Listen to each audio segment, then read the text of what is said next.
You love that word. All right. Welcome back to Boss Uncaged and the Uncaged Foodies podcast. Yes. So today we're doing a hybrid of both podcasts at the same damn time at the same bat channel, which is kind of weird for some people, but at the same time, it'll make sense once we kind of break into what we're talking about. So why don't you do your general introduction, which you usually do on the foodies, and let's talk about what we're talking about. So welcome back to the Foodies podcast, y'all. And I'm Mike, the Uncaged Continental. Down there is Isaac, the Uncaged Griller, and we are joining Mr. Chanel, the Uncaged Boss, on Boss Uncaged, because we are foodies and we have great ideas for recipes, for cookbooks, for sharing our craft with people. But the thing that we're definitely lacking is that knowledge of the business aspect, and that's where Chanel has the expertise. So we decided to, think about it, talk about it, and pose some questions to the man with the plan. Chanel, how do you get into publishing? Because you have something like over a dozen books published. You are incredibly successful. You talk to incredibly successful people about getting their ideas out there. Yeah, I would think first and foremost, I hear voices, and most people, they hear voices, but they ignore them, and I embrace mine. Like we hold hands together and we sing Kumbaya as we run through the streets, half naked, screaming, having a good time. That's how. Well, and you're that, and that's the key word here, right? Because we hear those voices too. I think you're definitely onto something. We get together at these potlucks, we get together at each other's houses, and we talk about recipes, we talk about creating and sharing these things with people. But that sharing is very constrained. Like, yeah, I might forward a recipe to you guys. I might watch how Isaac does something, but how do you get around to sharing that content with all 600 plus of the Uncaged Foodies, or maybe people watching the Boss Uncaged podcast? They're like, you know what, I do want to know how Chanel made those chicken hearts at the last potluck, or I do want to know how Isaac made those frog legs that they talked about. So Yeah. I mean, the first thing is not really caring what anyone else thinks. I mean, I think that's the first thing, because by default, obviously you have a target audience, you have a demographic that you need to feed into, and you need to give them quality content, but you cannot take it personal, because again, you're going to have people that's going to not like your content, and those are not the people for you. So first and foremost, you have to have a mission. Like what, and you always hear about companies with mission statements and vision statements. It's the same thing for food as the same thing for a business. It's collectively the same. Whatever your mission is, stick to that mission, and don't let the haters discredit or distract you from what you're on. And once you stay on that path, the right people are going to be attracted to you eventually. Bingo. I love that. I love that that methodology, because yeah, you're absolutely right. Haters are always going to hate. Always. Facts. And yeah. Well, I think that Cat Williams said it best. If you only have 10 haters today, you got to figure out how to get 20 haters tomorrow. Because the more haters you have, the more successful you are. Facts. That's actually, yeah. There's a lot of truth. Just saying. Yep. Yeah. So just going into publication, I think publication is one of those things that's timeless. And I wrote this post maybe about 2 years ago, and it's general information. You can kind of Google it, but I mean, the Bible is probably the most published and the most purchased book of all time. Even though that we're in a technology digital age, it's still the premium of the premium. If you can sell your book like a Bible, you could probably outshine Jeff Bezos, to be frank. That's how much quantity of that book is being sold. Right. So it's one of those things, if you could understand that system and understand the principles behind it, gives you so much more value. And then I always talk to my business owners when I'm coaching them to say, okay, if I walk into your office with a business card and then the other guy walks in with a book, who's going to get more credibility right off bat? That's true. Same thing with a chef. A chef could walk up to me with a business card or a flyer, and that's typical. Or a chef could walk up to me and like, here's a copy of my recipe book. Here's a copy of my cookbook. Well, damn, like, whoa. And I think to drill down, kind of like read between the lines of what you're saying. Mhm. If you have gone to that publication process, you're saying, I am effing serious about this. Facts. Like, this isn't a flyer. This isn't a hobby. I am serious. I am professional, and I am here to spread. Well, to use the Bible example, I'm here to spread the word. Like, amen. I totally agree with you. I mean, it's the thing that you like once you start writing books, the first time you write your first book and your circle of people, and I guarantee you that you're going to hear this because I've heard it so many times, and it's to the point now that I don't hear it anymore because I'm at scale, right? I spit out books like females been spitting out babies for centuries, right? So you got to do it at scale to kind of prove them wrong, but that's not why I'm doing it. So the point of the matter is you're going to hear this from someone. Okay, hey, I wrote my first book. And instead of them just saying congratulations for writing your book, you're going to hear, wow, I always wanted to write a book too. Yep. That is the telltale sign. I've been there. I've said that to people before. I have said that to people before. So yeah. So like, and I'm not saying it's 100% negative, but by default, let's say it's 100 people. Out of 100 people, maybe 10 people have actually took the work to produce the book. Then there's probably 70 of them that say, hey, I've always wanted to write a book, but they never did it. So by default, it puts you in a different category. It separates you from the rest. So why would you not write a book? And writing a book, which we'll get into, is way easier than you can imagine. Is it technical? Does it take time? Does it take dedication? I mean, going to the bathroom takes time and dedication sometimes, right? So, I mean, all of these things are factors, but the reality is the time and dedication you put into that, you're going to get the reward by doing it. So let me go ahead and hit you with the first question here, because I think this is just as applicable to cookbooks as it is to any book, really, whether it's business or personal finance or even engineering. How do you pick your target audience? That's just a good question. Do you say, well, I'm going to write a book that I would read? Ike, sounds like you've got a thought there. I have a thought process on that. And I think this is with anything you do. You don't pick your target audience. Your target audience picks you. Right? Because just think about it. Whenever you're writing a book or whatever you're doing because you believe in it. Right? Or that you have some feelings about it. So if that's the case, you're going to attract people that pretty much agree with what you're saying and want to hear more.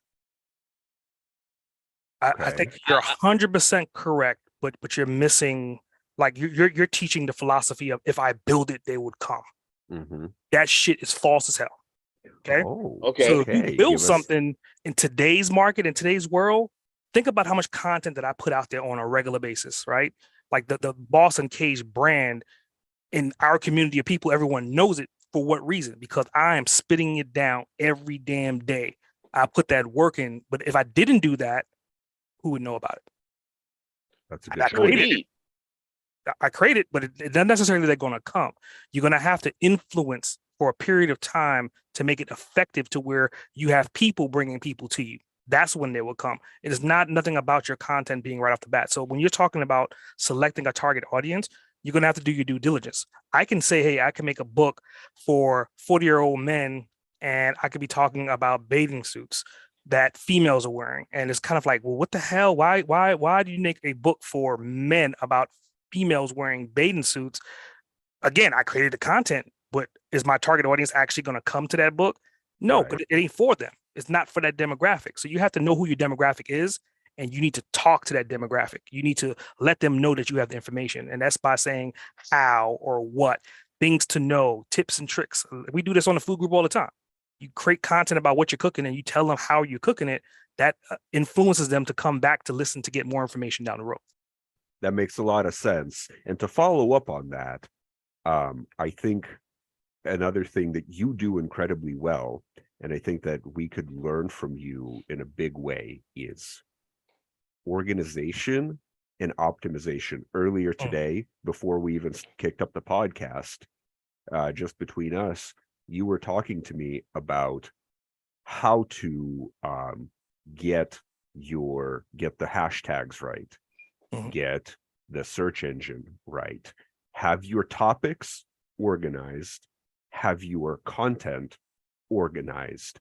Because Ike, I'm going to make an analogy here, and I think all of us can kind of sympathize.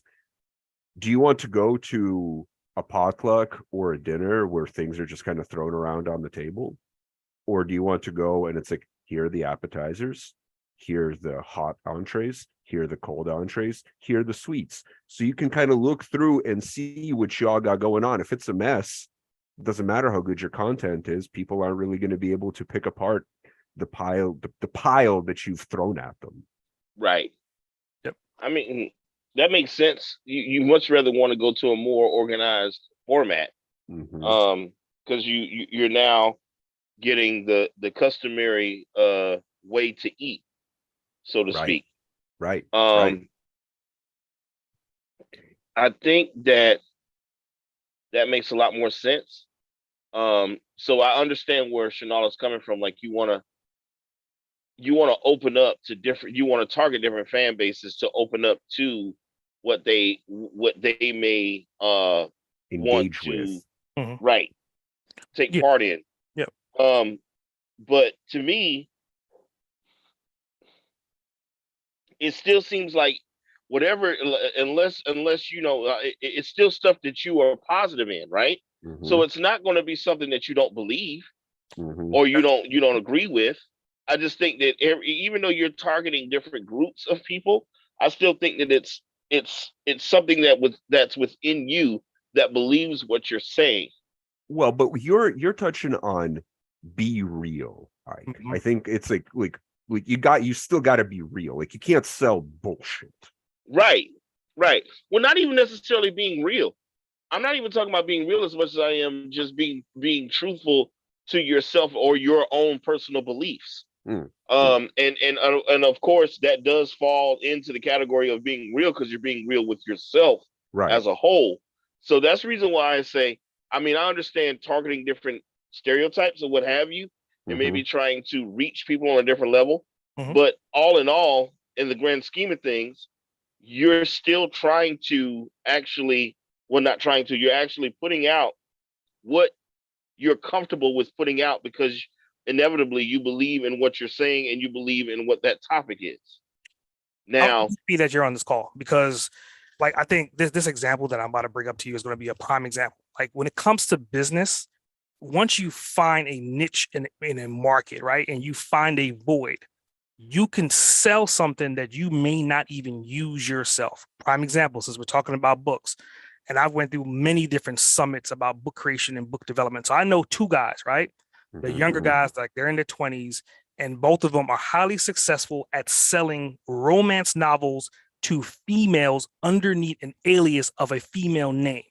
Oh, wow. Okay. They don't read that content. Like, that is not for them. They're under the age of 30, but they know that they can make a lot of money by creating that brand and selling it to stay-at-home moms or people that essentially like smut novels per se. So they're making a lot of money, but they don't sit down and read the books for enjoyment whatsoever. Interesting. So that's the twist. That's what I'm saying. So for you, like, if I was making a book for Ike, my book would probably be something along the lines of cooking for lizards by grilling their food. That's right here. You're going to pick it up. Because I know that falls in, and I always say triangulation, the overlapping of lizards, grilling, cooking, eating. That's you 100%. So by default, if you're walking down an aisle and you see that book, you're going to like flip the hell out because you see a lizard flipping a damn burger on a grill. You're going to be like, holy shit, they know me. And you're going to pick up the book without even knowing what the book's about. True indeed. See, that right there is incredible insight, because that looks at the creative process from such an alien angle to me personally, because I'm looking at, I'm like, well, what kind of food would I want to make? What kind of food would I like to eat, etc. And I think both as a foodie and as a business strategist, you gotta maybe leave the personal ego at home and you have to look at it a little bit more externally. 100%. Well, think about what we do on Uncaged Foodies, right? First of all, the reason why I wanted to start a podcast on Uncaged Foodies with 4 of us is because my viewpoint of what I cook, and now you guys have seen me cook. Imagine just talking about what I cook, how I cook. That's kind of like out the box, and not everyone in that genre is in that out the box state of mind. We have vegans, we have vegetarians, we have people that only like fish. So by bringing all 4 hemispheres together, now we have that equilibrium to talk about international food, talk about grilling, talk about actually smoking meat. And then I could bring in the random, hey guys, I got a gator stuffed with gizzards this week. And then it all floats. You see what I'm saying? Versus just talking about gators being stuffed with like random hearts. That shit just won't sell. You see what I'm saying? Right. You have to take yourself out of it. And again, bringing the 4 hemispheres together, that's what makes Uncaged Foodie so powerful as a podcast. So let me ask you a question. With that thought process, do you find that when you do that, it's more of a learning experience for you, just as much as trying to actually like pull people in? I think yes and no. I look at it from the standpoint, like literally, and obviously we have some of our viewers from Uncaged Foodie on here, but when I'm on that actual podcast, like we are right now, I usually sit back and I'm more of an executive producer kind of, and I'm just trying to manage the time and keep things on topic. So a lot of times behind the scenes, I'm sending messages to Mike and cueing Mike, and then afterwards I'll be like, yo, this guy's sleeping, tap him on his leg. Like literally we're having this 2-way conversation. And then like when you go off, I'm like, okay, Ike is going to go off for like the next 5 minutes and have everyone laughing. Let's sit back and let him run. So again, I'm behind the scenes, not saying anything, but I am saying something. Got you. So on the topic, give me 1 second, guys. Yeah, of course. On the topic of topic. Yeah. I actually had a technical question for the publishing aspect of things. Yeah. And I don't know if you have a direct answer to it, but something that a lot of cookbooks really lean into is the photography aspect. I have an old ass cookbook right here, River Road Recipes, and this is what's known as a community cookbook, where it's like Mrs. Emery Adams, Mrs. Hubert Brennan, Mr. David Van Gelder, etc. And it is just a, laundry list with a very minimal procedure. Yeah. Modern cookbooks are super high photography value. Do you have any insight on getting good photography for a book, or maybe integrating a book with a site or an app so that you can have a simpler, recipe list, but still have something for the viewer, for the buyer to reference for a picture? Yeah, and I think we talked about this off air, and there's a duality to that, right? Now, if I produce a cookbook underneath my brand, Boss Uncaged and Uncaged Foodies, the listeners and the people that follow Boss Uncaged and follow Uncaged Foodies, like that's my community that I'm communicating with. So by default, they're going to purchase that book, right? Right. But someone that does not know about these 2 brands, they're not just going to pick up that book unless that book is attractive to them. So kind of going back to what I said about Ike, I have to kind of know who I'm communicating with and make sure that my cover relays that communication. And I mean, dude, it's the same thing with food, right? Like 100%. I'm going to pop off for a second, but this is something that we've talked about both on and off air. You eat with your eyes first. The visual appeal of food is incredibly important. And like how it, like the first thing you're going to do, you're going to smell it and you're going to see it before you even taste it. And your mouth starts watering. I've seen some of the photography that you've done of our food, even of the humble foods. Like, oh, it's dough wrapped around some meat, and you take that photo in an incredibly appetizing way. And I think that is incredibly important, like you said, for the cover of like, no, you got to present your thing in a appetizing way so that someone who walks by it is like, hey, cool, that looks good. Well, presentation is everything. Yeah, 100%. yeah. 100%. Presentation is definitely everything. I mean, it's one of the most secure building blocks for anything.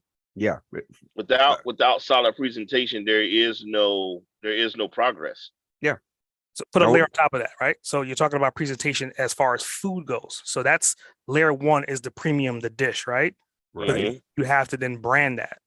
So that's another layer on top. Your brand has to be consistent.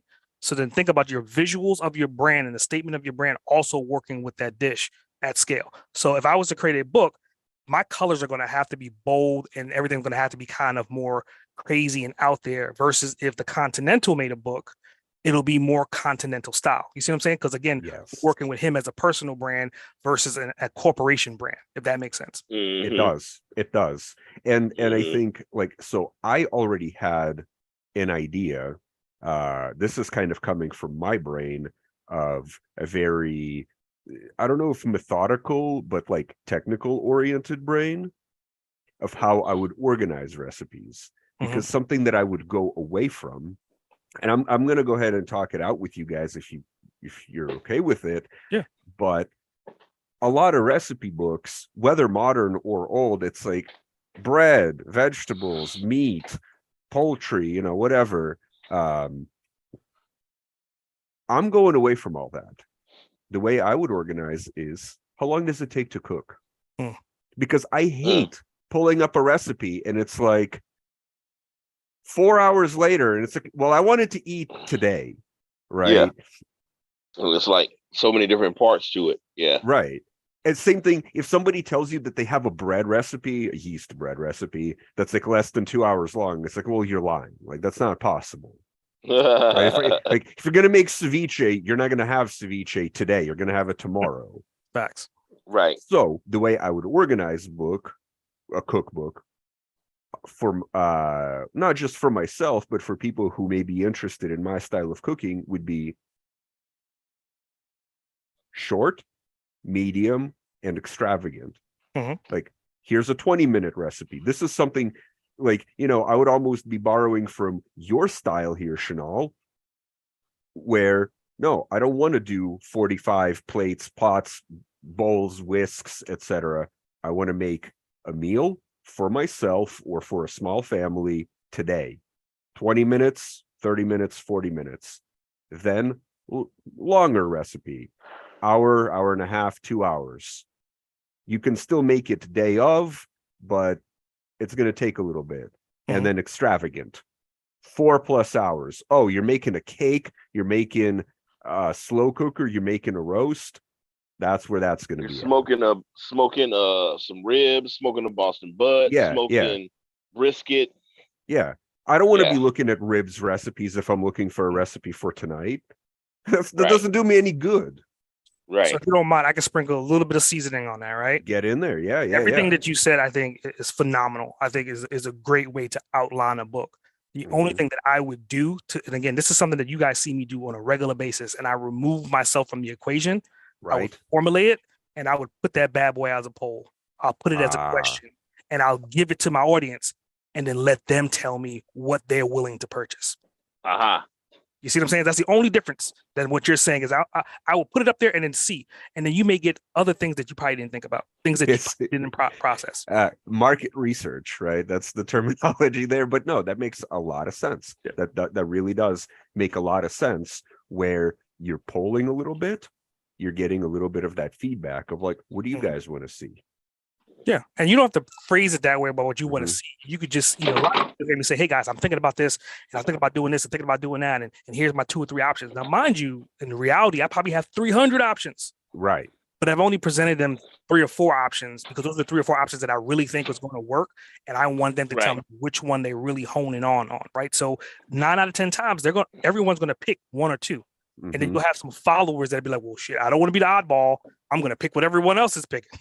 True. And so then by default, you end up having the one thing that stands out. And then you're like, well, if that's what everyone wants, then that's the direction I'm going to go in. Because I'm not going to put anything on that list that I'm not going to be willing to do anyway.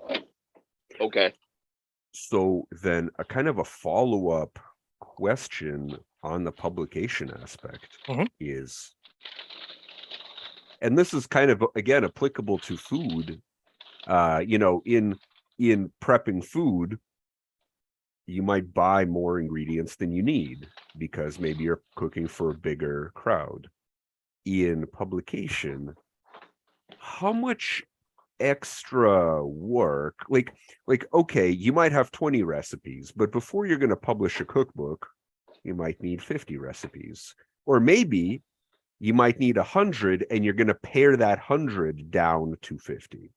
So the technical question that I have then is, how much more prep work, how much pre-production would you recommend before really sitting down and starting that process?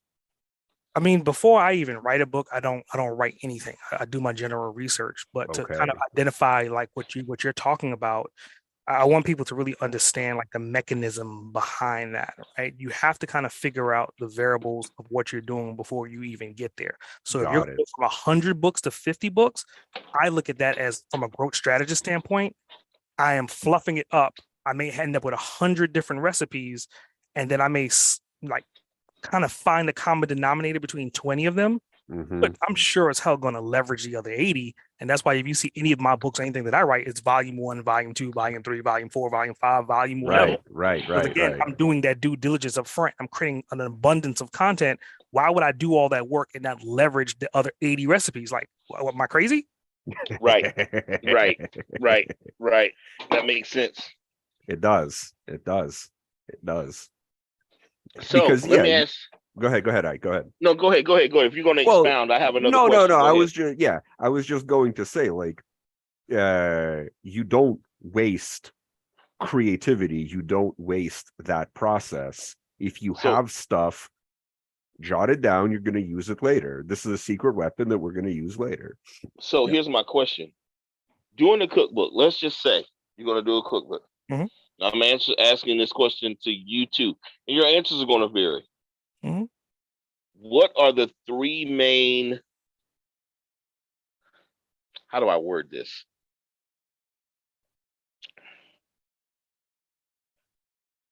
Okay.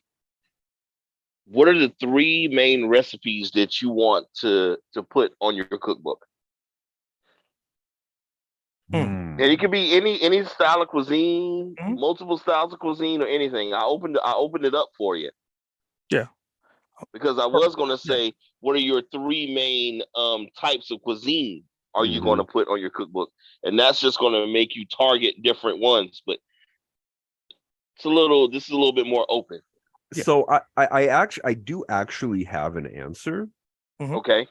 Because this is kind of like, I've been thinking a lot about the idea of pulling together some of my ideas into a tangible, usable format. And kind of like I said with the short, medium, long recipes, like 20-minute, hour-long, extravagant, the thing I would then further break it down into snack, entree, dessert. Okay. You can have 20-minute snack, you can have a 20-minute entree, you can have an hour-long entree. The things that I would put in the book, like the actual recipes, would be things that really tickle the imagination. So, for example, there was a recipe that I came across recently, Thai fried eggs. I would absolutely put that in. It's like a twist on a deviled egg. Everybody knows what a deviled egg is. They don't know this kind of deviled egg. I would put in things that really, like, grab your attention. Mm. And again, got to stay true to the continental namesake. Thai, European, I would absolutely throw in some of the stuff growing up, like the piroshki, the salmon piroshki that I made for the last potluck, because not only is that something that near and dear to me, I know a lot of people would be like, that's cool. I would love to try my hand at that, and I would try to present it in an achievable way. Now, let me ask you a question, Mike. Yeah. You made that. You took two types of fish. You took regular salmon and smoked salmon, right? Yeah. And you mixed it with what? Cream cheese? Cream cheese, green onions, cabbage, white onions. I cooked the white onions and the cabbage together because that's foundational for a beef patty. Now, here's the mad scientist in me. Yeah. Instead of cream cheese next time, use the Cajun crab dip from That Publix. would be, that would absolutely, and that would be something that I would, include is you can make the recipe with just canned fish. You could also grab crab dip, crab salad. You could grab clams, put that in, like keep it flexible. I want that salmon in there and then add pieces of cooked bacon. I think Holy crap. normally it does actually call for fat back to give it a little bit of moisture, but obviously we couldn't do that because it was Zora's house. But regardless of any of that, I think it came out good. But Chanel, to you, what kind of things would you put in if you were to publish? And obviously you said you would do research first, but is there a direction that you would go in? Oh, yeah, 100%. I mean, obviously staying true to the brand, like my book will be targeted towards business owners, right? So think about business owners. So again, it goes back to your time thing, right? So my book is not going to have like the extra long recipes in it. It should be like 45 or 30 minutes or less, first of all. And then it's going to be like simple recipes that you can throw together. And then what I'm going to do is I'm going to challenge that business owner. I'm going to say, okay, look, you can use chicken. You can do all these different things and you can make that chicken pizza in 30 minutes. Or if you really want to be a boss, go ahead and substitute that chicken with this type of meat or to change the game. In my case, it was the gizzards. I love that. That's a fantastic. And look, since that potluck, I've done chicken hearts twice. I did one because Chanel's method was he dry brine them for 24 hours, and he sliced them in half and marinated them for 24 hours in teriyaki / sweet Asian sauce, right? Okay. So the last podcast I had them marinating in sour cream for like 3 or 4 hours. Yeah. How did that turn out, by the way? It came out fine. Here's the thing. Texturally, it came out the exact same way as Chanel's. Right? After his 48-hour process. Okay? Then the other day I cooked some. Like, was it Monday? I think it was Monday I cooked some. But these, I didn't put any dry brine on them. I didn't put any marinade on them. I had them cut and ready to go, and they were just in a plastic bag sitting in the refrigerator with nothing. I took them out, seasoned them up, cooked them, did a different basting sauce. Here's the thing. Texturally, the same way as my way and Chanel's way. So hearts is one of those things that you don't have to worry about tenderness. You can cook them any way they go.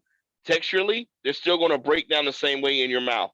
Very interesting. Unless you use something with a high acid tone, which I didn't have. Pineapple.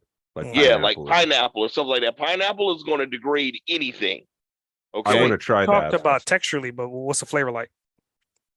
Oh, flavor? Flavor was perfect. Still had the same bite as steak.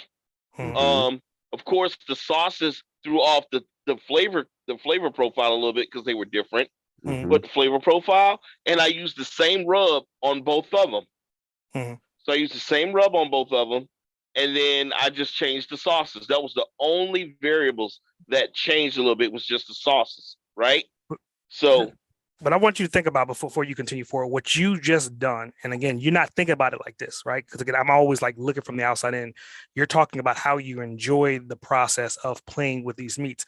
That is then going to talk to other people that are grillers. So again, Yes. you write your Right. context of your books in the way you're talking right now as you're talking. right, right, that's perfect, because here's the thing. Here's the reason why people read books. They read books so that they can take out the grunt work. Hopefully, you've already done the grunt work that they don't have to do. Yeah. So they can just follow your instruction and get right down to the nitty gritty, right? That's what I look for. I know that for a fact. Because if I look up a recipe for pork belly burnt ends, I'm looking up a recipe that's quick, easy, has limited steps, and is still going to yield me great product. Mm-hmm. So now, go ahead. No. Go ahead. I don't. So mean to cut in. now, all of the guesswork has been taken out, and now people know, oh, well, damn, Chanel's way might have been great, but I don't have to do it that way. Which Chanel's way was freaking great, because here's the bottom line. Of the three, Chanel's was the one that tasted more like steak than the other three. There you go. So there's a reward. There's always a risk and a reward to anything, right? So there's a reward. Even though those ways actually worked well and the final product came out very good, his hearts tasted more like steak than those two. And that's what I was trying to replicate. Getting them to taste like steak. We're going to rename you the Uncaged Camouflager. The Crouching Tiger, Hidden Steak. But so essay. Yeah. A little bit back to the publishing and book aspect of things. You said a really interesting thing that's gotten me thinking, because you have this in recipes and you have this in books as well, and there's a distinct overlap. Context. The back of the book, where it's going to have a little breakdown. This one doesn't have any. No, it doesn't have any. But the back of a book is a lot of times someone picks up the book, looks at the back, and is like, what the hell is this about? What are people saying about it? Or inside the cover of like, what's the foreword? Like, why was this written?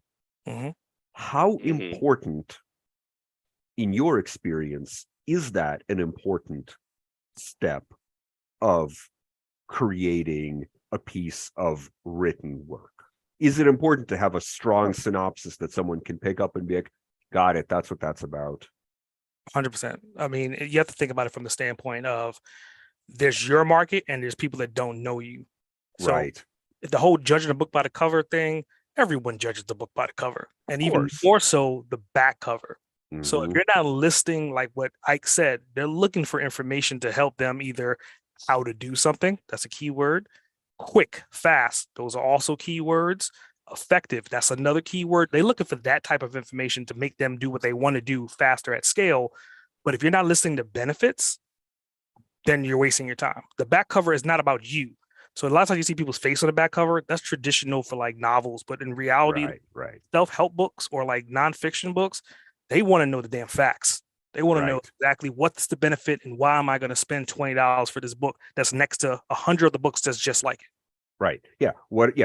I am picking up the Boss Uncaged book. I am picking up the Uncaged Foodies book. What does this have to offer me? And I think that really ties into what you said earlier of like, who are you writing this for? And what information are you presenting here? Correct. That's the pre-work that you got to do. Like writing an essay, like what's your topic? What's your introduction? Where are we going with this? And then the rest of that book is your essay, so to speak. But I mean, you talk about the formatting of like the chapters and the way I do my chapters and the way I format books. If I'm helping someone write a book, first of all, is start with the beginning and start with the end and in the middle. Like that's the first three, right? Then everything else you can kind of tell a story. So if you're writing like a bio, how far back in your life do you want to go, and how far in the future do you want it to stop? And then where is the climax in the middle? And then you fill in the gaps, right? And that's pretty easy. Now you actually have 0, 10, and 20, and then you can go 15 and know exactly what happened around that age range per se. Versus a nonfiction book, it's the same exact process, right? If I'm going to write a book about podcasting, well, the first thing before you even develop a podcast, I talk about branding. So of course, my first chapter is going to be about know your brand and make sure you could own your damn brand. Because if you can't own your brand, you put it in a podcast, the last thing you want to do is become famous with a podcast, and then you get a cease and desist order. Hence why branding should come first. Then at the end, you should be scaling and growing and monetizing. And everything else in between is about learning the craft of becoming a podcaster. So you just activated my trap card. We talked about this off air, and I want Isaac to hear this specifically, and the rest of you who might be listening who are thinking about putting together a recipe. Okay, I want to put in a creme brulee recipe, but like I have a 1950s French cookbook, and that has a creme brulee recipe, and you look basically anywhere on the internet and that has a creme brulee recipe. And is my creme brulee recipe really going to be that different? Because it's like 4 ingredients. It's eggs, sugar, heavy cream, and vanilla. So is mine going to be that different? And then if I make this, am I then at risk of getting copyright thing because someone's a tryhard, someone's sitting there like, oh shit, he's used 6 egg yolks, half a pint of cream, and a cup of sugar. Yeah, the dogs. Yep, they went off. Yep. I think he's talking about, he doesn't realize he's muted, but it's okay. Don't tell him. But no, Chanel, if you can give some advice and maybe break down like, okay, how do you create the content without worrying about that copyright infringement? Because I think that might be something that keeps folks from creating content, is worrying about, oh man, who's gonna come after me if I do this? So I'm gonna paraphrase this in a different way, and I want you and the listener to listen to what I'm about to say, right? If you were to buy a house, who would you buy your house from? Just think about that. So you have that person's face and their name in your mind because you probably bought a house from them before, you know them, you like them, you trust them. So if somebody else comes to you and says, hey, I'm trying to sell you a house, you're probably going to turn that down. Right. Yeah. It's the same exact thing with the context of these recipes or the context of copy, right? You can rewrite, you can paraphrase, but first and foremost, the first people that you're going to be selling to are people that know and like and trust you. So again, you could skin it, you could repaint it, you could do whatever you want to it. That's your first audience. The secondary audience, if you want to do the verification of copywriting and all that stuff, then again, only thing that's different from being copywriting and not copyrighted is that the context has changed. Right. So, and we was talking about, okay, the recipe may say, put a teaspoon of sugar, a sprinkle of black pepper. Well, my recipe is going to say, put some crushed red peppers, a dash of black pepper, and a little sweetness of some sugar. Yeah. Same exact shit. I just paraphrased it and made it my own. Right. And look, not to be cynical about it, like this isn't like, I don't want to get into the weeds of copyright and trademarking and stuff like that, but all of cooking is a remix, right? And you can have an amazing crepe recipe. I have an amazing crepe recipe, but is it going to be drastically different than the 45,000 crepe recipes out there? No, it's really not. Like, and yes, I can say, put 1/16 of a teaspoon of mace in there. Like, who the fuck has mace in their house?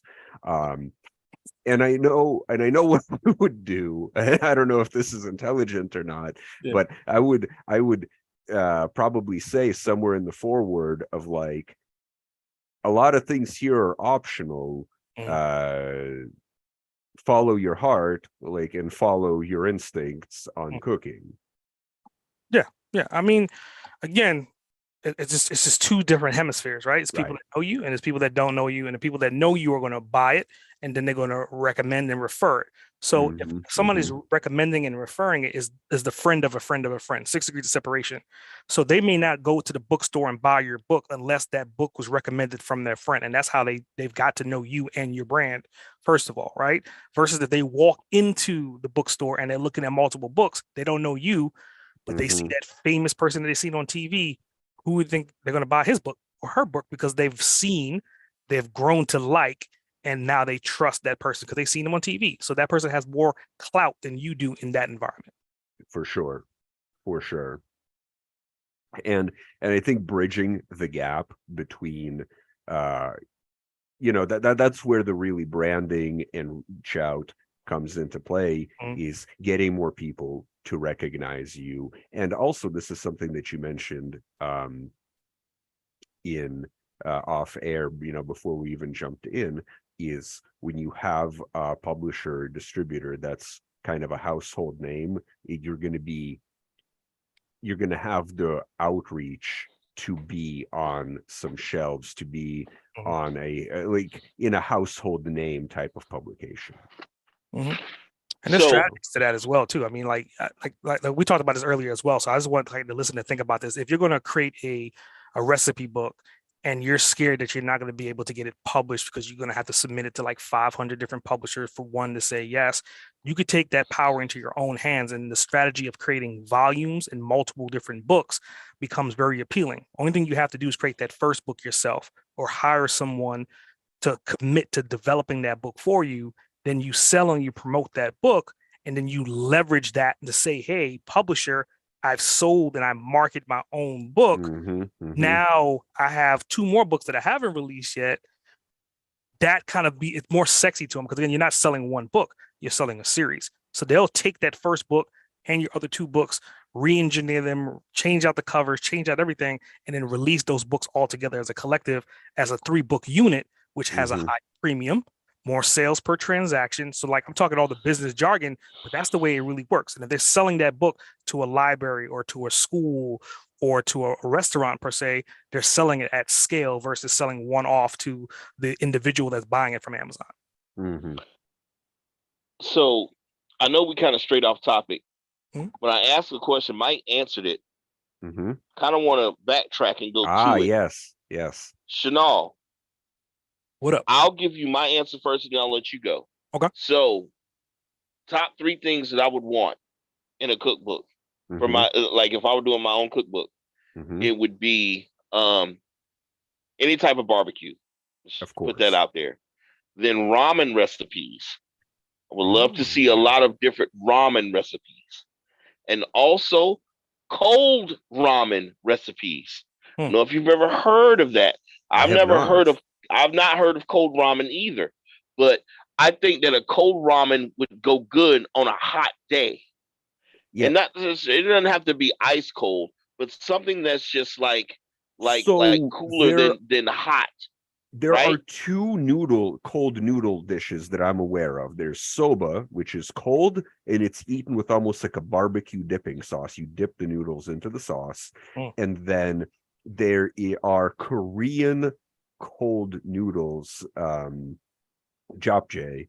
They're like basically buckwheat noodles, and they're served with toasted sesame oil. And it's not like ice cold, but they're room temperature noodles and intended to be eaten that way. So that's a very cool idea. The third thing for me would be sous vide recipes. Sous vide is very hot now. It's very popular. It's very hot, but at the same time, you're talking about set it and forget it type stuff. So easy planning, as long as you have a vacuum sealer, and you seal whatever you're cooking, whether it be vegetables, meat, what have you. you're sealing it with seasonings and everything, and then on the back end of it, like now it's not taking a long time to cook it as well, depending on what it is or how long you want to cook it. Right.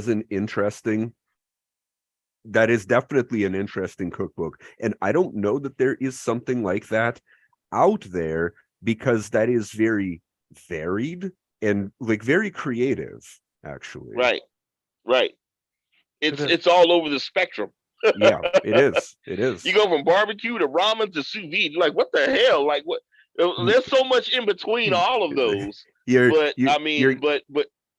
But you're getting into my continentalness, my friend. Yes, sir. I'm kidding. I would say take that and put it at scale. Because I mean, like you just named a couple recipes. Like I would say push your limits. So if you can name 12, maybe 14, 15 recipes in that wheelhouse, and they're uniquely different, and then do that for each one of your recipes. That's how you're going to get to 100 recipes. Because again, you don't want to just limit yourself to one recipe of one genre, another recipe of another genre. And if you remember when we interviewed Debbie's book was organized in the sense of, okay, my pasta dishes, my top ones, right? And then my top veggie dishes. So again, it's organized to where if you're a veggie person, you have more than one option. If you're a pasta person, you have more than one option, but you can mix and match all those recipes together seamlessly. Yes. Got you.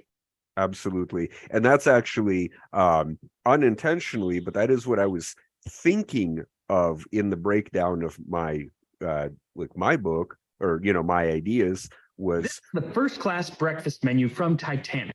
What the random? Keep going. Yeah, it was super random. First class. Oh, hey, is that Max Miller? I wasn't sure what that was. It just kind of popped up a random soundbite. Word. No, and that would be under 20 minute, under 20 minute or quick recipes. It would be okay. Snack, entree, dessert. Are you going to make a cake in 20 minutes? No, of course you're not.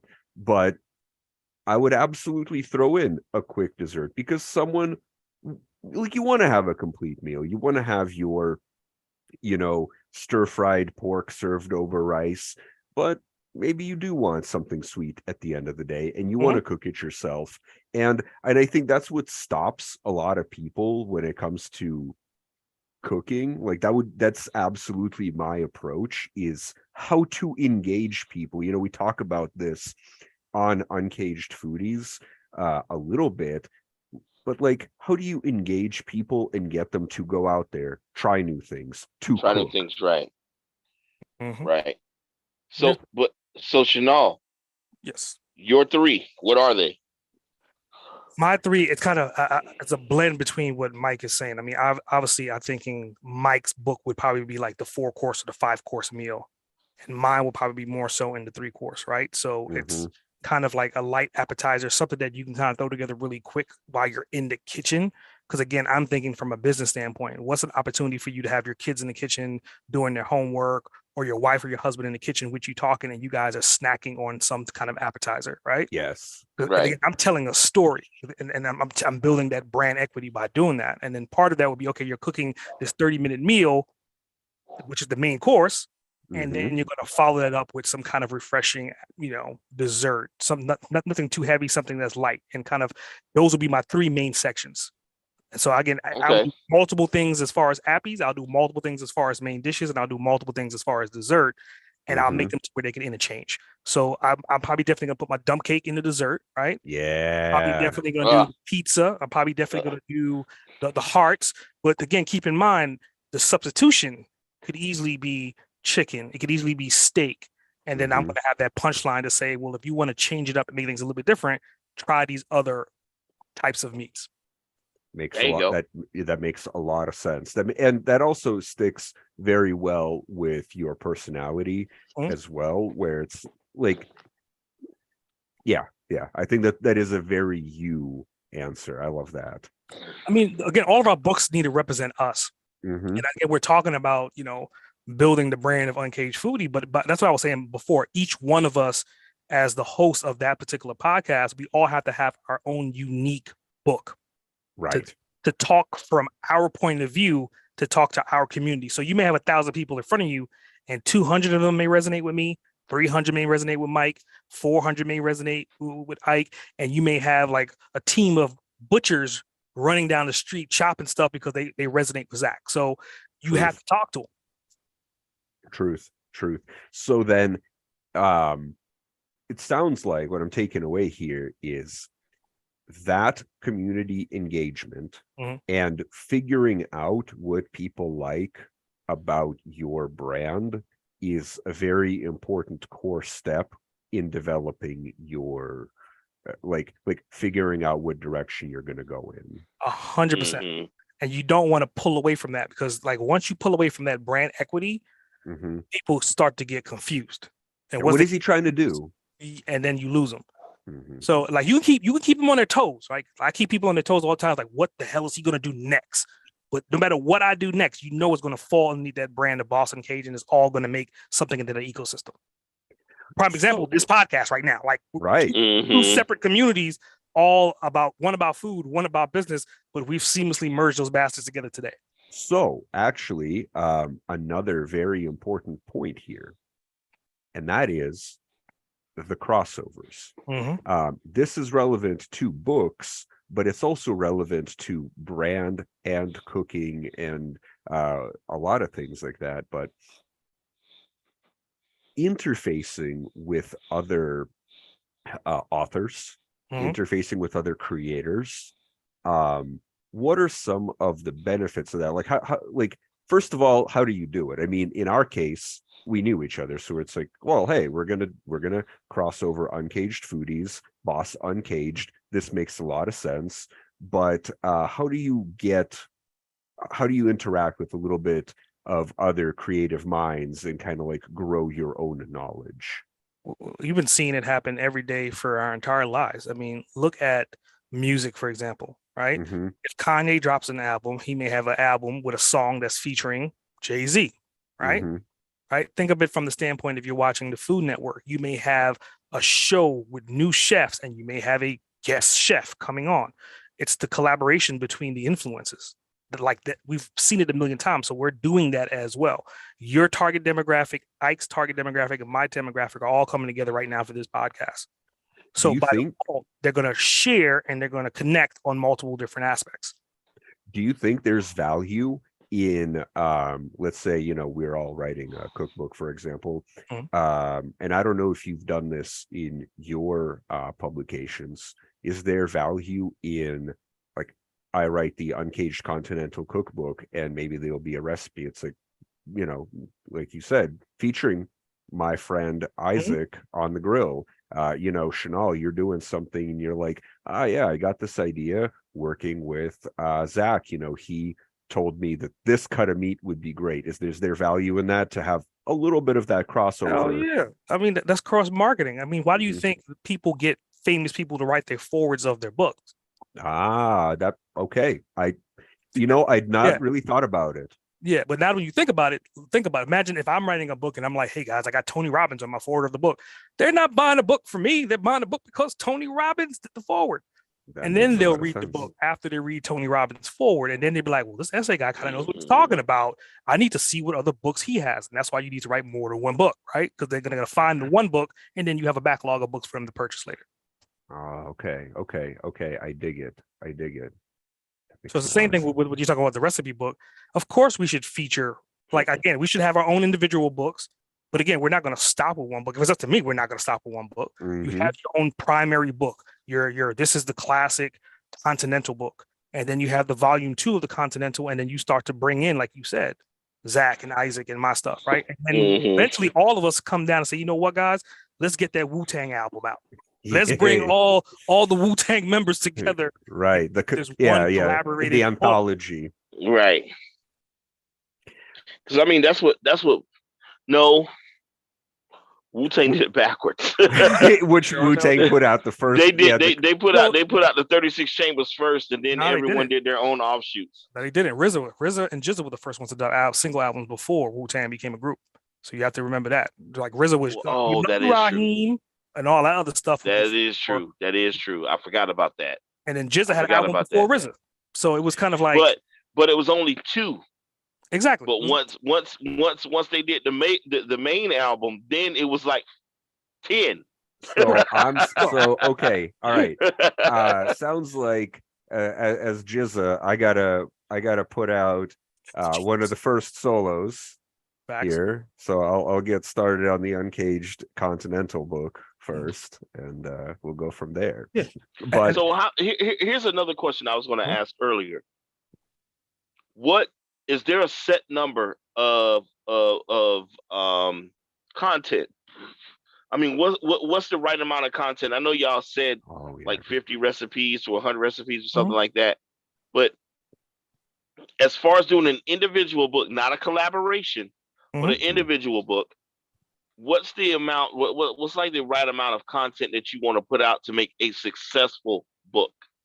So that's based upon the categories, right? So, and we haven't even talked about the technical stuff of doing research in categories, but prime example, if I'm going to do a romance novel is usually an elongated dialogue storyline.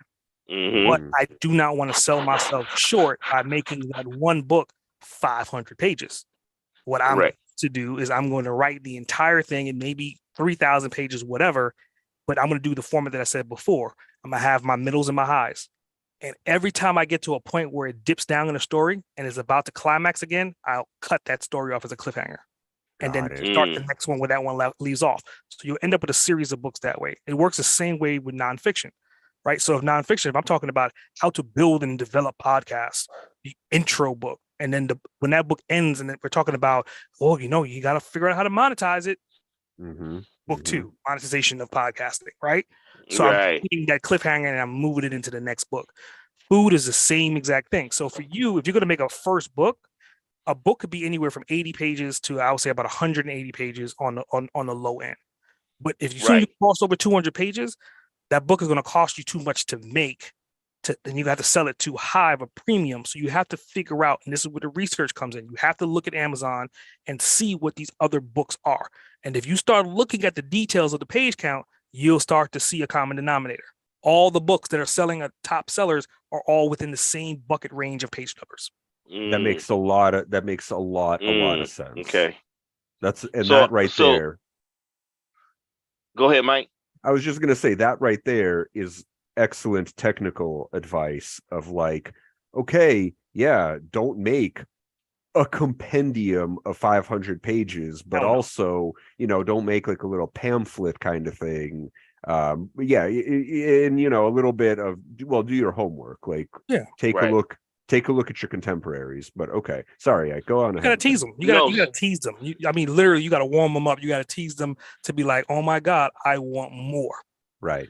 So how much work goes into doing just a book of like maybe how many pages? Let's say 100 pages. Okay. How many man hours goes into doing a 100-page book? You could literally, to be honest with you guys, you can take 3 episodes from a podcast. If the questions and the information is done correctly in those 3 episodes, and again, I'm saying 3 hours of content, transcribe those 3 hours of content, clean them up, put them in categories. Your questions become your chapters or your sub-chapters. You itemize it out and you rebranded the questions for the listener or the reader so they can get the value from it. Technically speaking, you can do that how quickly? 3 hours is 3 hours, right? Okay. Transcription is what? Another few hours to transcribe it. Then you have to clean it up. You have to organize it. So in all reality, you can write a book in a week if you really want to. I'm not saying you should, but you can. So here's my next question. Let's just say we each want to do our own personal book off of those 3 things that I asked a question about earlier, right? How many recipes do you think would constitute a solid book? From just, and you can do 10 from this recipe, 10 from this, 10 from this group, 10 from this group, and 10 from this group. So I'll have 10 barbecue recipes, 10 ramen recipes, and then 10 sous vide recipes, right? Right. So is that enough, or should you do more? Think about it from a standpoint of, as your reader, right? Right. And then this is your hook: 30 recipes in 30 days. Okay. See what I'm saying? Like, it makes perfect sense. It's logical. Right.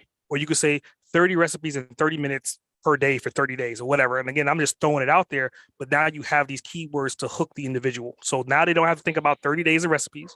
They don't have to think about cooking longer than 30 minutes. Right. And that's volume one. And that volume one could just be a mixture of things like what Mike said. You can have a appetizer, right?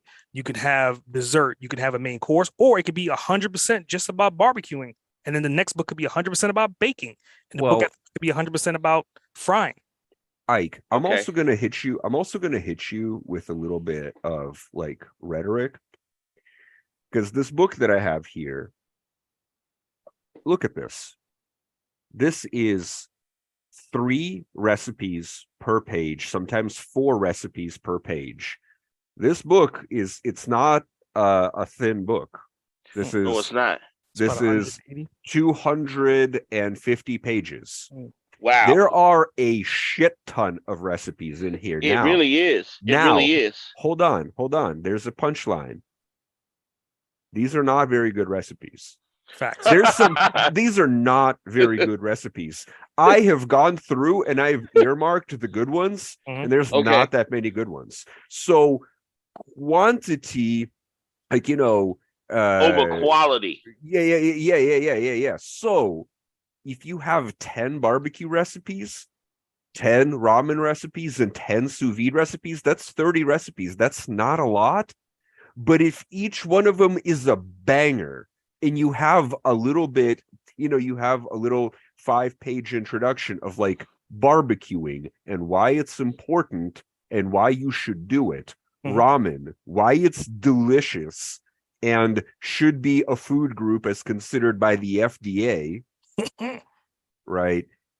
And your 10 recipes are bangers, that's worth more than 7 recipes per page.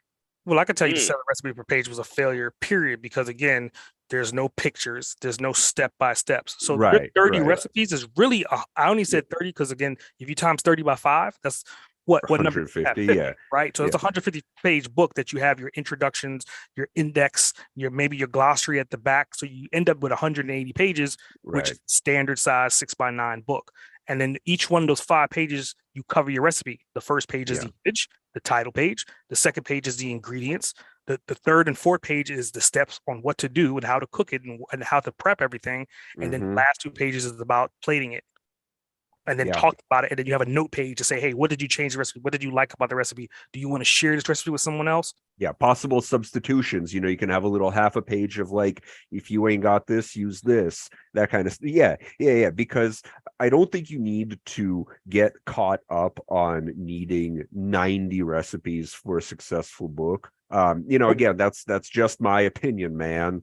But quality over quantity. And I think nowadays, Chanel, feel free to correct me, but I think nowadays it is just more popular to talk to your audience and explain why you're doing things and really like have a personal touch on the content you're putting out rather than an impersonal formulaic like cook chicken until done. Yeah, I think prime example, I got a guy in my circle that I met maybe 3 years ago, and his claim to fame was that he pretty much hacked all the recipes from major stores like KFC Chicken. He hacked like literally anything you could think about that you always ate at like Fridays or Chili's. He had all the recipes, and then it became a New York Times bestseller. Right, his books are still on Amazon, and I guarantee he's still probably getting checks till this day. He probably has not changed or updated that book in the last 15 years, but that book is still there because people want to know those recipes. Smart man. Yeah, smart man. Wow. Now, I have another little technical question, and I don't know if technical. This touches back a little bit on something that I said before, but I'm wording it a little differently. You always hear the expression, good authors borrow, great ones steal. And where I'm coming from on that is, if there's a good idea out there and you want to make it yours, what are the ethics of that? You put your own spin on it. Should you do it? Should you not do it? as a creator, do you do it? And if you do it, how do you do it in a way to make it yours? Yeah, I would definitely say, I mean, nothing has been done to where it hasn't been done before. So prime example, I think in the foodie group, maybe a couple weeks ago, I was just out and about. We went to a bookstore and I posted maybe about 20 different recipe books. You did. Yeah. So think about that. Like I'm looking at multiple different books. Am I going to copy these books verbatim? Hell. No. But what I am going to do is like, you know what? I'd like the fact that this book had this particular question structure or this note. I like the formatting of this book. I like the texture of this book. I like the image quality of this book. And I'm going to source all of that. And then I'm going to brand it Boss Uncaged on top of that. So There you it's go. going to look 100% mine, but I always say everything I do is Frankenstein. It's Frankenstein. So once you become Frankenstein when you make your own thing, but again, you have to use the environment that's around you to leverage it to know that it even works. Because again, you can't create anything from scratch per se, and if you do, you're pushing the limitations of what people to accept. Unless you're Kanye West, that kind of put a bag over his head and charge you $65 for a bag, and like this is fashion. Right. You're gonna have to have so much clout to be able to pull that off. Or some jeans he took a machete to. Yeah. But oh no, okay. I'm picking up what you're putting down, and that is, blend the best elements, the things what you consider are the best elements, the things you like, and Isaac, I think you're already doing that with what you're describing. You're like, facts. I'm going to bring together, ramen, barbecue, and sous vide, and you're taking elements from things that you like. Now extrapolate that to writing. Maybe look at recipes that you've read or watched, and like, what did they do well, and apply that to yourself. Oh, dude, you don't understand. Since you've been sitting here, we've been talking about all of this. I've already come up with an Ike's Favorite Things book. There you go. And of course, Mike, your Shuba is in it. Chanel, your gizzard pizza is in it, along with your hearts. Mike, your fish buns are in it. Here comes Bobby Ceviche next. Yeah. And Bobby Ceviche is in it. I mean, there's so much. Your friend with the bacon wrapped dates, that's in it. Yeah. So many, and all of these things aren't that impossible to do, except for maybe Mike's bread and his shuba. It's doable. And Mike, your blood sausage is in it. That's coming up next. That is coming up next. These are things that I love, and these are things that I think the world should taste at least once. You get what I'm saying? But the way you deliver is going to be completely different than the way we deliver it. And by you delivering it, your audience is going to be like, wow, I can come to your audience with my own heart recipe, and they're going to be like, dude, if you don't get those damn hearts out my face, versus if you bring those hearts to them, they'll be like, okay, you made me something crazy before and I tried it. It was great. I'm willing to try this recipe and I'm willing to buy your book. It's a community business. Let me ask you a question. So stepping into the 21st century, have you ever thought about doing a virtual cookbook to where you could a person could scan something and a video will pop up of myself making it or Mike making it or dude, you get making out it? of my head. I was going to ask that question next. Like you stole my shit. So prime example of what you're talking about. Because I'm one of those people that if I see it being done, yeah, I pick you're it a up very like visual that. person, right? Very visual oriented. If I see it, it's over. There's nothing, and I'll remember it. But that's one of the things that comes with cooking. For me, watching YouTube has definitely upped my barbecue game exponentially by watching some of the people and some of the stuff that they post. Malcolm Reed is one of them. He puts out some great barbecue tips, and I follow the hell out of him. Google Foods is another. Follow the hell out of him. So I get a lot of ideas from these guys, and I actually go out and try them, and guess what? They work. So because they work, guess what? I'm going to listen to them even more. I'm going to pay attention more to any new content they put out. So it's a snowball effect. Yep. To answer that question, I mean, like me and Debbie had this conversation before her book came out, and she was talking about it, and I was looking through a couple of pages of it, like when she had released it, And exactly what you're talking about is what she ended up going back in and doing. So there's QR codes. And if you look at any of my books, there's QR codes throughout all my books.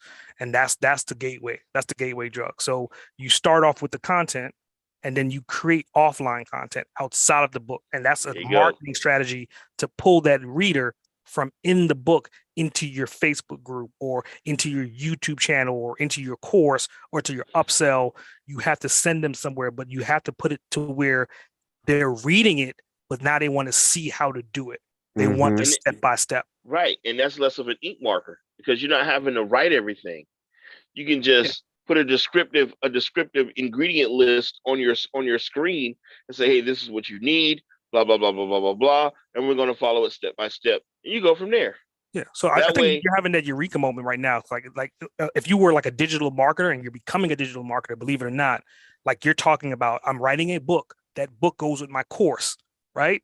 And then when they get into my course, then that course takes them to my mastermind. All three of them are talking about the same damn topic, but one is a cheaper buy-in, and that buy-in then leads them into a more expensive buy-in that leads them into, oh my God, I get to sit down face to face with Ike in front of his grill, and you get paid to sit down with Mike and Ike in front of their grill. So like that's the way marketing goes. Okay. That's an incredibly look, we are in an era of integration. Like definitely. Why do it in one format when you can do it in multiple formats? And frankly, this little crossover of Boss Uncaged and Uncaged Foodies is an example of that, where by combined, our forces combined a little bit, we're reaching a larger audience. And also maybe people who are into the business side of things are like, oh shoot, maybe I should pop on over to the Uncaged Foodies. And maybe people in Uncaged Foodies are like, I have wanted to publish. I should listen to more Boss Uncaged. So But guys, Chanel, stop me if this is too inappropriate, but I actually I don't think he's gonna stop you then. I have an FMK as relating here we go. These things. I was wondering if I was hoping, I was like, we're gonna get away. We're going to get out of this session without having an FMK. Yeah, all you have to do when you do a podcast like you put explicit, right? So this is going to be an explicit ad lib to this podcast. Continue. Okay, here we go. Yeah, so this is a segment that we do on Uncaged Foodies, and it is Fuck, Marry, Kill. Now, typically, we talk about foods, food groups, ingredients, but what we're going to do now is content and how that content is presented. And my question for all of us today is, fuck, marry, kill. Printed cookbooks, video recipes, or online recipes, like blog recipes. Now, let me give you a little bit of like pros and cons here. Blog recipes, it's very long form. You get the context of it. You get maybe possible substitutions, etc. Get a lot of pictures. But you don't get that step by step, and you don't have anything to hold in your hands. A cookbook, even though this old ass cookbook has many drawbacks, I love having it. It has recipes for possum pie and squirrel Brunswick stew and anchovy and eggs. And I love holding it and making little earmarks for recipes that stand out to me. Everything you just said. and even though the process sucks and there's no pictures, it's still special to me. And of course, video recipes, you can follow right along. Like, you can see what they're doing. You can see what that meat looks like. You can see what that pudding looks like. And even if they don't have an exact recipe list, you can reverse engineer it. So let's open the floor up here. All right. I already know, dude, I'm marrying video recipes. I'm screwing on the side written recipes, and blogs can go to hell. Main reasons, I've never done a blog recipe. So I've always gone from reading them to memorizing them to video. And again, like I said, to me, video is the bee's knees. King, because you can easily and generally 9 out of 10, if they're a good person putting out content, they'll give you their exact measurements of the ingredients or whatever they use. They'll give you the name of the spices, where to get it from, blah, blah, blah, blah, blah. So you have all the information right then and there, and you can pause and hold it there and do what you need to do until you're ready to start it again, just like you would if you were reading some paper. Counter argument, those blog recipes and stuff will frequently have a printable recipe and a printable ingredients list, which video But I don't recipes... need to print it. I don't need to print it. I just need to Okay. see it. All right, now Chanel, it sounded like you had something cooking there. What you got? Oh yeah, I mean, like again, I'm a digital marketer, so for course. me, I'm going to standpoint it from a business standpoint. Like I am going to marry the individual that has multiple personality disorder, and what I mean by that is I'm going to start off with video, right? Yeah. But then I'm going to take that video and I'm going to transcribe that video into a blog, and once I get enough blogs, then I'm going to convert that into a book. And they all Okay. from the same source. So technically speaking, I'm marrying a very talented individual. And that makes sense. And honestly, that tracks with the growth of your brand, because you've basically functionally already gone that route where Facts. you started creating videos, audio recordings, you've written a dozen books by now. Yeah, So the ends justify the means. Yeah. Facts. I I always preach about that. I mean, if you're going to create any content, and unfortunately for me, when I started the whole podcasting thing, I chickened out. I went with audio only until I realized that, okay, I should have went with video. And obviously I'm in video now, but video is the king, because video is multiple different sources. You have audio, you have visual, you have stills, you have transcriptions, and each one of these things could become multiple other aspects: blogs, books, posts, articles, all from one video clip. Yeah, and I've seen that done on web page recipes where they literally use stills from videos as their photos. It's not as sharp as good photography, but it's very serviceable. And unfortunately, my answer basically is the same as Ike's. I'm marrying video, because if I've seen it done, I can basically, even if you don't have a well written out ingredient list, I can see how much you put in, like, right? Like I have an eye for that, where I can see, like, yeah, I used about a cup of flour, he used about a tablespoon of salt, whatever. Right. And I'm fucking the written word here. Like I'm shutting, right. Because it's old timey and it kind of sucks, but I love holding it. I love having it. If it's a good cookbook, I do have a good one. I'm going to plug I have the Top Chef cookbook, and it's phenomenally well done. Okay. And I used to watch the hell out of Top Chef. It's kind of what Top got Shelf me. is legit. Yeah. Great cookbook. Do I use it often? No, but I like picking it up and opening it and putting it back down.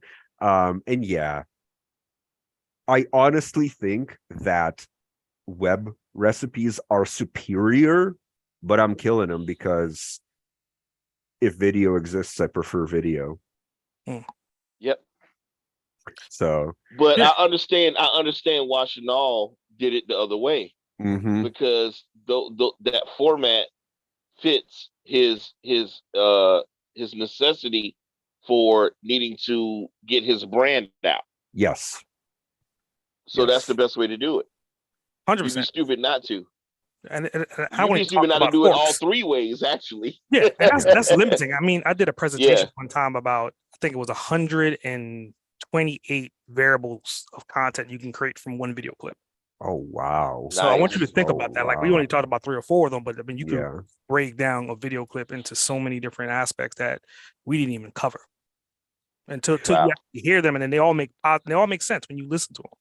So, Chanel, we are fast approaching, the terminating point of our shows today. And I just wanted to, kind of like, we talked about a lot of different things, but if you have a little keynote, a little snippet of wisdom to impart on anyone who's getting out there, wants to write their first book, if you can condense it into a sentence or a couple of sentences, like the biggest takeaway that you've got. Yeah, I mean, to your point that you said a couple minutes ago, when you are starting to build something, whether it's a company or a brand collectively, you're not really building something until you could kind of include other people in the functionality of what you're building. And this Mhm. podcast is an example of what I'm talking about.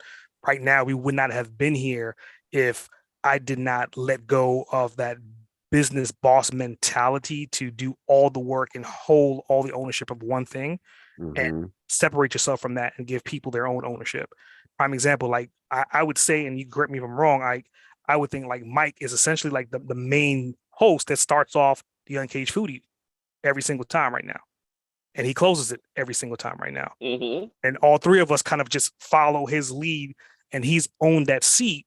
And again, as an executive producer, I see that. And again, I'm not going to step on those shoes because he's so great at doing that. So you have to identify who your champions are, and then you need to feed them and let them run with it versus you trying to control everything.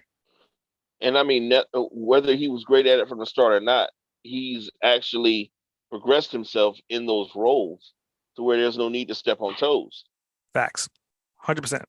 You guys are too kind, and thank you. And I mean, again, for like, I couldn't be a good host without you guys doing all the work and bringing that content to the table that you bring. So it's, I very much appreciate all the help and all the work and just all the content that you guys put out there as well. Yep.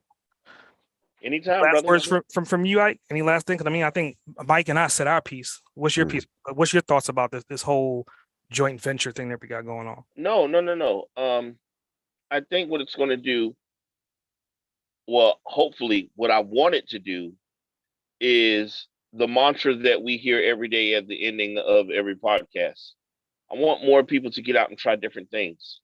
I want people to understand that cultures have something new to bring to the table if you've never experienced them. I want people to literally just understand that, you know, good food or different food, not even necessarily good food, but different food can open your eyes to so much more than what you're used to, and probably help you want to learn more about that culture or that group of people and understand more about that culture or that group of people. And in doing so, there's an understanding of who you are as an individual as well. Um, I think that I've always said this. I've always said that, you know, you could be going through a world war, and if there's good food being served, everybody put their guns down, and eat. That happened. And that happened. And it did, right. And in doing so, you know, can solve some issues. You know what I mean? Yeah. I've always looked at meal times as being a time of reflection or a time of being serenity, Mm-hmm. a time of fellowship. So that's what I'm hoping that this book brings to the table, is more people being happy, being at peace, and actually sharing more with each other during that time frame, just like our potlucks. Damn, man, I couldn't have put it better myself, Ike. That's pretty profound, my friend. Oh, Yes, it is. So I guess in traditional fashion, you want to go ahead and close us out, the Uncaged Foodie podcast, and I'll do my Sure. Yeah. Let's go, Mike. Well, I mean, Ike just basically said it for us. Food brings us together, and that exposure to different cultures, to different foods, it's a global community for all of us. So guys, get out there, make something, try a recipe, buy that cookbook you saw on the shelf, write a cookbook and share it with your friends, even if it's not a whole cookbook, even if it's a recipe and you pass it to your friend. Try it, eat delicious things, enjoy them with others. This has been the Uncaged Foodies podcast with our great friend and mentor, Chanel, the Uncaged Boss. Thank you very much for joining us today.